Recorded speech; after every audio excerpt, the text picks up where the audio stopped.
we have this esteemed doctor, medical doctor, who is the city health officer for the city of Long Beach. She is a graduate of Stanford University Medical School. She had her own private practice for over 20 years. In fact, someone on our panel said that I believe one of their children was her patient or something. And so, I mean, this is home, everyone. We are at home on this panel. This incredible woman has worked in the area of communicable disease and human services, and she is responsible for an incredible website, the City of Long Beach website. When you go onto that site, and we will give you resources at the end of this event, you can go right to it and get your COVID information. It gives you the statistics. They aren't hiding anything. It's all out there for you to see. And I just commend this lovely doctor, sister, friend, Dr. Anissa Davis, to our show to be able to tell us a little bit about the current situation of COVID in the city of Long Beach, kind of the statistics surrounding, deaths and cases, and how we as African Americans are impacted, as well as age groups, breakdowns by age groups. So Dr. Davis, if you could help us with that, and that's going to help also dispel some of the myths. And we're going to talk a little bit afterwards because people want answers. Dr. Davis, take it away. Thank you. Thank you so much, Pamela. And thank you, Sister Outspoken. That was a wonderful context. And thank you for bringing and highlighting and elevating the issues as your generation sees it. And I will try my best to give some information. I think one of the things that's difficult with COVID is that it's new. And so there are a lot of things that aren't known. And I think being honest about that as well is really important. So I have some slides, just a couple of slides, because they say a picture is worth 1,000 words. Let's see, okay. Okay, so this slide, so just to give you some numbers really quickly, as of last night, so as of today, we have 23,082 cases of COVID among Long Beach residents. And that's an increase of 1,100 cases from yesterday. And we also have 306 deaths of Long Beach residents up until this point from the beginning of the pandemic. So this slide just shows the cases, the daily average cases over the course of the pandemic. And you can see that in our last surge this summer, our cases increased by 243%. So that was as bad as it got up until this point. Now we're over here in November, and our cases have already increased over 1,000%. At the beginning of the surge, November 1st, we were reporting about 39 cases per day, and now we're reporting over 400 cases per day. And as you heard, last night was actually over 1,000 cases. And this is in the last 6 weeks, and we don't even know if this is our peak yet. If we were to have a curve and layered hospitalizations over this curve, it would be about the same. So our hospitalizations are also going up.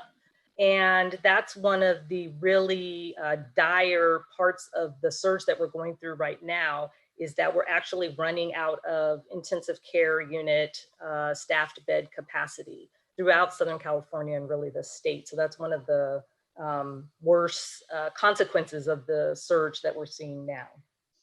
And one of the questions I get is what could be contributing to these increases? So I just wanted to spend a little minute with the slide up to kind of go over that. So we know that being physically close to people you don't live with, especially indoors, and if you're not wearing a mask, it is what causes the spread from person to person. So that is something we didn't know at the beginning, but we're very sure about now. So that's a piece of information I'd like to share. And so eating together, parties, playing sports together, Those are the things that we know and we've seen has spreads the infection from person to person. So if you look on here, you can see that during the summer surge came about, 2 to 3 weeks after the 4th of July. And we had a series of holidays up until that point, Memorial Day, Father's Day, things like that. And then our current surge started basically on the heels of Halloween. And then we've also seen a big increase as a result of Thanksgiving. Things have really accelerated after Thanksgiving. So we feel that, we know that it's not wearing masks and being close together, and then, holidays on top of that. So we feel like a lot of what is driving this is also gatherings, get-togethers and things like that. And so we still have Christmas and New Year's to get through, so that it is concerning where we are now as a city. Let's see if I can, okay. So to go over age groups. So if you look on here, so this is the number of COVID cases from the beginning of the pandemic in different age groups. And so what you can see here is that the 20 to 29-year-old is a large block of the infections. They do represent, the largest age group that's contributing to the cases. However, you can see that the 30 to 39-year-olds and the 40 to 49-year-olds and the 50 to 59-year-olds are also contributing a lot of cases.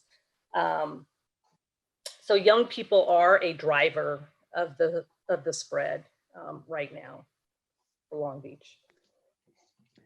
Oops. Now, I know that, Dr. Davis, I know that our speaker just prior to you, Sister Outspoken, in her piece, she mentioned that, they don't want to be the ones that are blamed for the spread, and but the facts are the facts. However, the points that she made in reference to, wearing masks and, how do you wear a mask? What kind of mask should they be using? Is that some information that you could share with us right now, the type of mask? Yes, I sure can. I don't want to blame anybody. I think, we're all in this together, as Ms. Dixon said, and we're all going to get out of it together. And it's really difficult. It's difficult to ask somebody not to gather for 9 months now. This has been going on like almost a year. Yes. Yes. But for masks, and there was a lot of controversy around masks at the beginning of this, but they have shown that they are effective. So masks actually protect you. If you're infected and you don't know it, and you wear a cloth face covering, you are less likely to share your infected droplets with the people around you. And one of the things that we learned during the pandemic is that up to 50% of people can be infected and contagious and not have one symptom whatsoever. So what your daughter spoke to, where she said, I'm fine, or so-and-so is fine, that is a large percentage of the population are fine, but they are infected and they're contagious. So wearing a cloth face covering, the type of face covering that you want to wear is cotton, and you want like a high weave. So you want something that you can't see through, and you want more than one layer. So 2 layers would be better. They say if it's like cotton and silk or cotton and chiffon.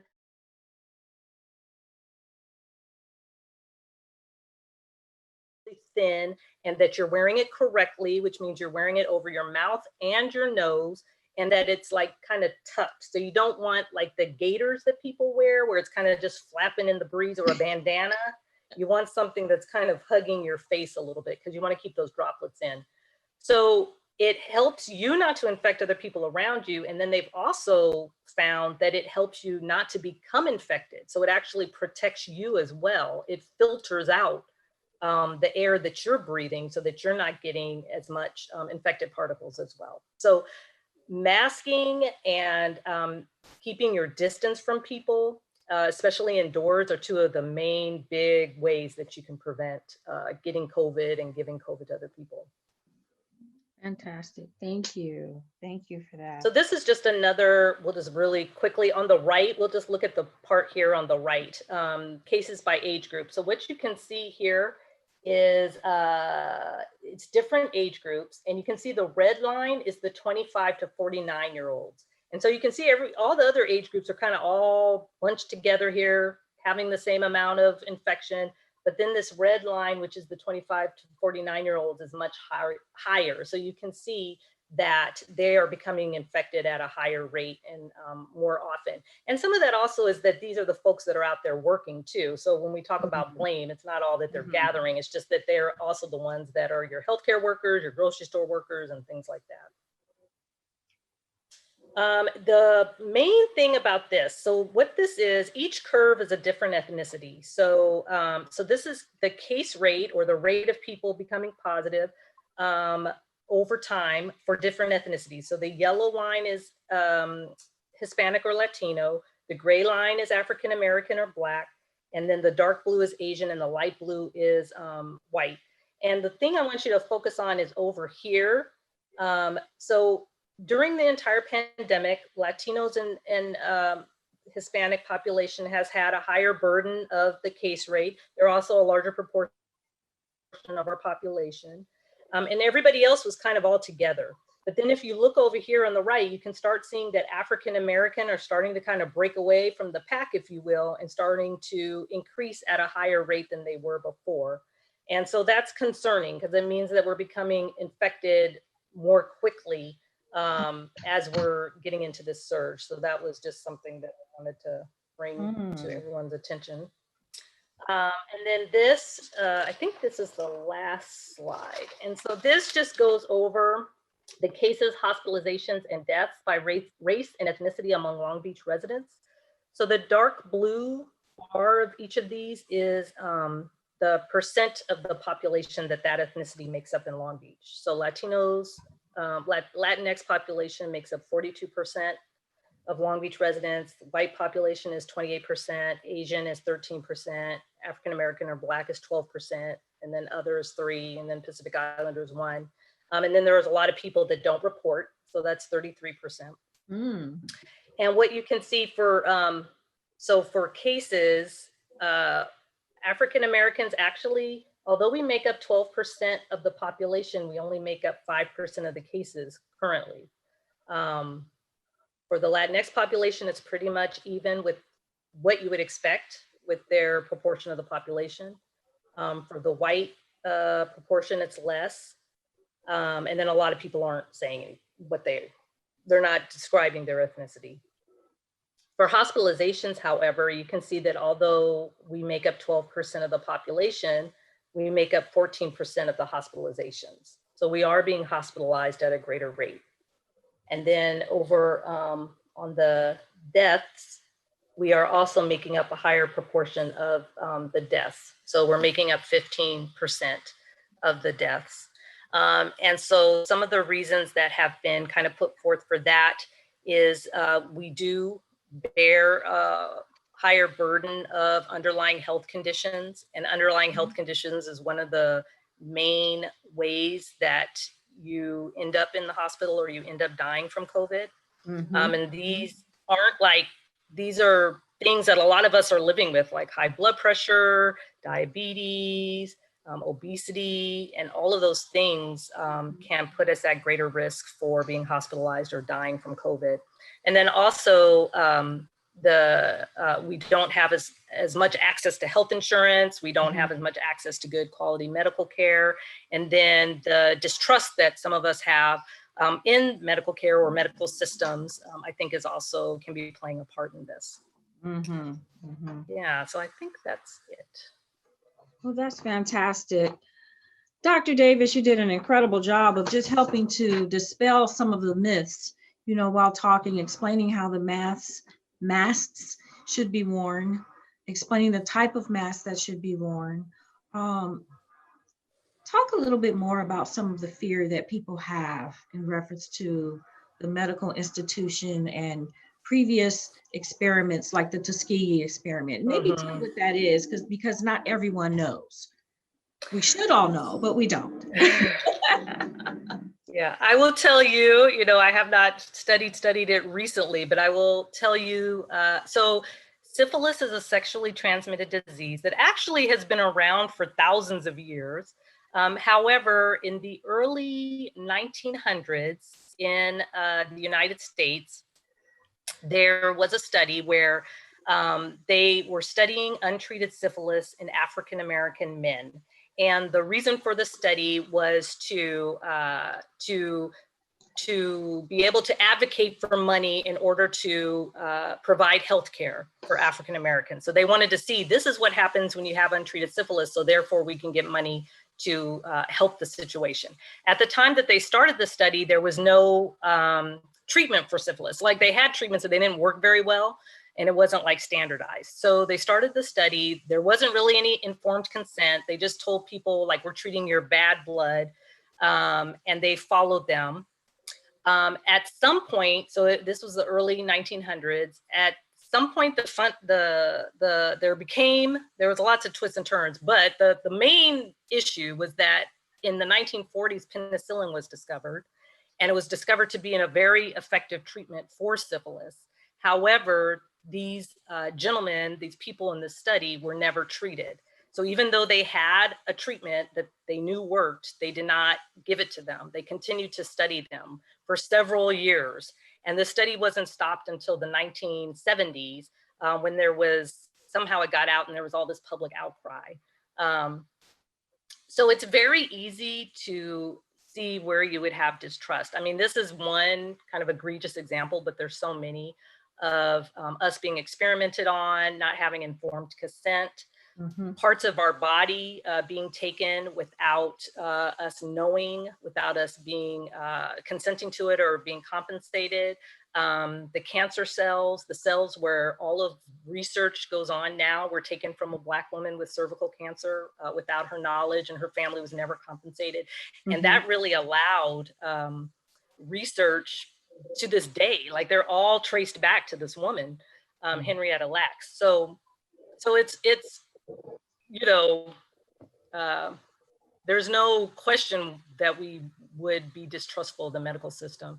And also, this vaccine is really new. So talking about the vaccine, so you have this new virus, you have a legacy of distrust, you have our present situation of just trying to just have a common acknowledgement that our life matters. And so in all of that, we have this new virus that is affecting us more. And we have a new vaccine. So I think it's, you know, it's a difficult situation, but I think, you know, with programs like these, I think with people who are speaking out, like your daughter, and the other people that we're going to hear from, I think that we can dispel those myths and really just try to have good knowledge going forward. Dr. Davis, thank you so very much for your insight, you know, for being an African-American medical doctor. We need more African-American medical doctors, people. We do. We will have less fear. Please think about it. Dr. Davis, thank you so very much. You're welcome. Can I just make one plug, because you're talking about African-Americans? This will be really fast. So there's 2 vaccines that are coming out now, and I just wanted to share with everyone that one of them was designed by an African-American PhD scientist, a woman, Kizzy Corbett. And I just want to make a plug that the vaccine was studied in everyone, all ethnicities, all ages, all genders, and it's for everyone, all ethnicities, all ages, all genders. Thank you so much. Thank you so much for making sure you got that in there. My goodness. Thank you, Dr. Davis.